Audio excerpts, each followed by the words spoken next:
کہ اگر میرا پاک ہاتھ یزید کے ناپاک ہاتھ میں چلا جائے گا، میرا پاک ہاتھ یزید کے ناپاک ہاتھ میں چلا جائے گا تو شریعت مصطفیٰ کی دھجیاں اڑ جائے گی۔ جو عالم اسلام کا پرچم محمد مصطفیٰ سے لے کر اب تک چلا ہے، اس پرچم کے اندر چھید ہو جائیں گے۔ جو شریعت مصطفیٰ نے اس دین کو پھیلایا ہے وہ دنیا سے نیست و نابود ہو جائے گا۔ حال یہ ہوگا فساد و فتنہ پیدا ہو جائے گا، اور یہ اس قدر ہو جائے گا کہ رہتی دنیا جب تک قیامت آئے گی تب تک یہ فساد چلتا رہے گا۔ لیکن امام نے کہا دوسرا راستہ یہ ہے کہ اگر میں اپنا پاک ہاتھ یزید کے ناپاک ہاتھ میں نہ دوں تو کیا ہوگا؟ وہ مجھے مال و ملکت نہ دے گا، تخت و تاج نہ دے گا، حکومت نہ دے گا، گورنر نہ بنائے گا، مال و دولت نہ دے گا، عزت نہ کرے گا۔ اس سے بڑھ کر کیا کرے گا؟ علی اصغر کو شہادت کا جام پلائے گا، علی اکبر کو شہید کرے گا، قاسم کو شہید کرے گا، عباس کو شہید کرے گا، اور کیا کرے گا؟ سب کچھ تو ہوگا۔ میں اگر اپنا کنبہ قربان کر دوں گا تو مجھے اس بات کا اطمینان ہوگا کہ سب کچھ لٹا کر بھی دین مصطفیٰ کو بچا لیا۔ یہ دو راستہ میرے کو نظر آ رہا ہے۔ اور اسی وقت اس گورنر کو کہہ دیا کہ یہ خط کا جواب لے کر جا، اور عبید اللہ بن زیاد کو کہتے ہیں حسین ابن علی سر تو کٹا سکتا ہے لیکن ہاتھ پر بیعت نہیں کرے گا۔ نعرہ تکبیر، نعرہ رسالت، نعرہ حیدری، نعرہ حیدری، نعرہ قادری، نعرہ قادری، نعرہ تکبیر، نعرہ رسالت۔ اب حضرات محترم اگر عشق بیدار ہے تو جملہ دیتا چلوں کہ میرے امام نے جب امیر معاویہ نے یہ بات صلح کی تھی کہ اے حسین، اے حسن ابن علی، تم اگر تخت و تاج دے رہے ہو اور مجھے اگر امیر بنا رہے ہو، مجھے بادشاہ بنا رہے ہو تو میں ہی امامت کروں گا۔ لیکن حسن ابن علی کہتے ہیں اے امیر معاویہ، تجھے تخت و تاج بھی دے دیا، مال و دولت بھی دے دیا، عزت و احترام بھی دے دیا، سب کچھ دے دیا، لیکن امامت جو ہے وہ میرے دادا نانا سے لے کر حسین ابن علی تک چلے گا۔ اور اے امیر معاویہ، میری ایک ہی التجا ہے کہ سب کچھ تجھے دے دیا لیکن امامت حسین ابن علی کرے گا۔ اب حضرات محترم دیکھیں یہاں پر جملہ کہ امامت کتنی ضرورت ہے۔ یزید کو بیعت کی ضرورت کیوں تھی؟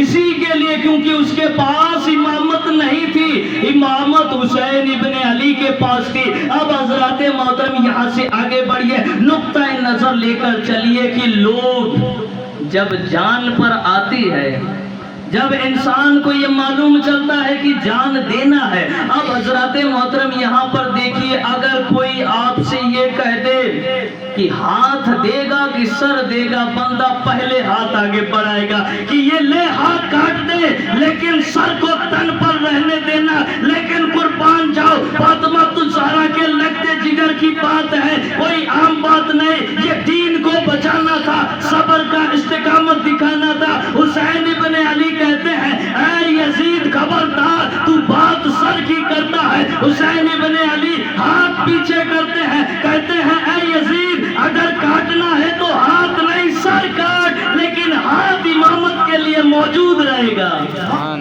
ہاتھ امامت کے لیے موجود رہے گا۔ اب حضرات محترم یہاں سے دیکھیے اپنے عنوان پر آئے۔ اب کیا بات چل رہی تھی کہ یہاں پر خط لکھا اور دو راستے بتائے، لیکن میرے امام نے کہا کیا کہ میں دین مصطفیٰ کو بچاؤں گا، کنبے کو لٹاؤں گا، سب کچھ کر دوں گا لیکن دین پر آنچ نہیں آنے دوں گا۔ اب یہ خط جیسے عبید اللہ ابن زیاد کے پاس جاتا ہے، وہ ایران کے گورنر کے پاس خط لکھتا ہے، اور یہ خط کس کے پاس جاتا ہے؟ عمر ابن سعد، جو سعد ابن ابی وقاص جو جنتی ہیں ان کا بیٹا ہے، سعد ابن عمر۔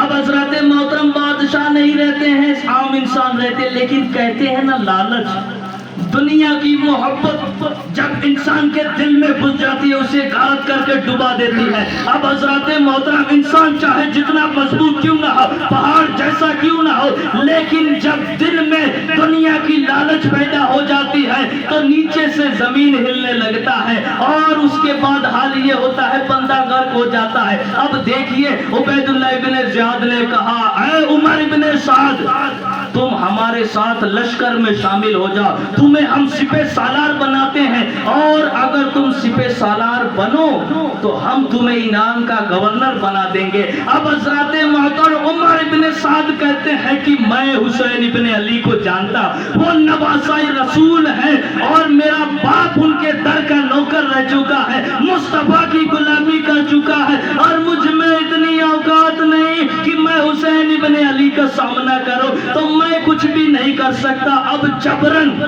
ظلم یہاں پر زیادہ تھا. اب حضرات محترم مجبور ہو کر سپہ سالار بنے. اب حضرات محترم 5000 کا لشکر لے کے, کتنا 5000 کا لشکر لے کے عمر ابن سعد میدان میں آ جاتے ہیں اور وہاں سے عبید اللہ ابن زیاد حضرت حور کو 1000 کا لشکر دے کر بھیجتا ہے. کتنے ہو گئے؟ تقریباً 6000. یہاں پر کتنے لوگ موجود ہیں؟ اب حضرات محترم اگر آپ دیکھیں تو حضرت امام حسین کے 3 صاحبزادے, جس میں سے ایک بیمار زین العابدین, ایک علی اکبر جس کی عمر 18 سال اور ایک علی اصغر جو ابھی چھوٹا سا بچہ ہے, دودھ پیتا ہوا بچہ ہے. اور حضرات محترم آگے بڑھیں, امام علی مقام کے دوسرے بھائی امام حسن کے بیٹے کتنے؟ 4. اور اس کے علاوہ علی کے بیٹے کتنے؟ 5. اور حضرت محترم اس سے بڑھ کر حضرت عقیل کے 3 صاحبزادے اور حضرت محترم جو حضرت امام حسین کی بہن زینب رہتی ہیں, جن کے سسر جعفر طیار رہتے ہیں, ان کے 2 بیٹے محمد اور اون بھی اس میں شامل ہوتے ہیں جو امام حسین کے سگے بھانجے ہیں. اب حضرات محترم یہ ٹوٹل 17 لوگوں کی گنتی ہے اور حضرات محترم قافلہ جو ہے 82 کا ہے, جس کے اندر بوڑھے بھی ہیں, عورتیں بھی ہیں, بچے بھی ہیں, بیمار بھی ہیں اور جوان بھی ہیں. اب حضرات محترم دیکھیے وہاں سے عبید اللہ ابن زیاد خطوط لکھتا ہے, سپاہیوں کو بھیجتا ہے, خط لکھتا ہے, سپاہیوں کو بھیجتا ہے, بھیجتے تقریباً 22000 کا لشکر بن جاتا ہے. کتنا؟ 22000 کا لشکر. اب کسی اہل ایمان نے جواب دیا کہ اے نادانو 82 کا 82 چھوڑے 72 کا 22000 سے کیا مقابلہ. تو ایک اہل عشق کھڑا ہوتا ہے اور کہنے لگتا ہے اے نادان تو کس گھرانے کی بات کر رہا ہے؟ کیا تجھے یہ معلوم نہیں یہ تو علی کے شیر ہیں, یہ وہ ہیں جب میدان میں اڑ جاتے ہیں تو کسی کے ماں کے لال میں اتنی طاقت نہیں کہ انہیں زمین سے اکھاڑ کر پھینک سکے. یہ عباس علمدار کے ساقی میں پلے ہوئے ہیں. اگر تو بات کرتا ہے ان لوگوں کی تو میں تجھے کہتا ہوں یہ 22000 بھی کم ہے. یہ تو وہ ہیں جو 1000 کے مقابلے میں ہے. اگر ہے تجھ میں دم تو 72 کے بدلے میں 72000 بھیج, 72 کے بدلے میں 72000 بھی بھیج, لیکن یہ علی کے شیر انہیں بھی دھول چٹا دیں گے. اب حضرات محترم آتا ہے دن 7 محرم کا. اب یہ جو عمر ابن سعد رہتا ہے یہ اس کا پہلا کام یہ رہتا ہے کہ دریائے فرات پر سپاہیوں کو لگا دیتا ہے. تقریباً 50,000 سپاہیوں کو دریائے فرات پر لگاتا ہے اور یہ کہتا ہے کہ یہ علی کے لال ہیں, یہ علی کے بیٹے, علی کے نواسے, علی کے گھر کے لال ہیں, اور اگر کھاتے پیتے رہیں گے تو یزیدیت کی دھجیاں اڑا کر رکھ دیں گے. تو اے لوگوں یہاں پر کھڑے ہو جاؤ, ایک بوند پانی بھی خیمے میں نہیں جانا چاہیے. اب 7 محرم کو وہاں پر تقریباً 50,000 سپاہیوں کو لگا دیا جاتا اور کیا کہتے ہیں کہ پانی کی ایک بوند بھی نہیں جانی چاہیے, کیونکہ اگر یہ پانی پئیں گے اور مضبوط رہیں گے تو کسی میں دم ہے کہ آگے بڑھ سکے, ان سے لڑ سکے. کسی کے پاس کوئی جواب نہیں. اب کہتے ہیں کہ جب کمزور ہو جائیں گے